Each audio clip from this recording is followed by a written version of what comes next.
ప్రధాని కుమారుడు చనిపోయేటువంటి స్థితిలో ఉన్నాడు, చివరి స్టేజ్లో ఉంటున్నాడు, ఇంకొద్ది గంటల్లో చనిపోతాడు. ఆ స్థితిలో అతడు వెళ్ళి యేసు ప్రభుని వేడుకొనుట ద్వారా తన కుమారుణ్ణి బ్రతికించుకున్నాడు.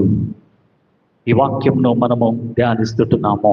కాబట్టి ఆయన మనల్ని ఆదుకునేటువంటి దేవుడుగా ఉంటున్నాడు. నిన్ను రక్షించుటకు శక్తిమంతుడైనటువంటి దేవుడుగా ఉంటున్నాడు. ప్రేమైనటువంటి వాళ్ళరా, ఆయనకి సర్వశక్తి కలిగిన దేవుడని పేరు. పాత నిబంధనలో ప్రతి దగ్గర చూస్తే అబ్రహాంతో కూడా అంటున్నాడు, నేను సర్వశక్తి గల దేవుడను, ఆల్మైటీ గాడ్. ఆయనకు ఇంకొక అద్భుతమైనటువంటి పేరు ఉంది, ఎలోహీం. ఎలోహీం అంటే సర్వశక్తి కలిగినటువంటి దేవుడని అర్థము.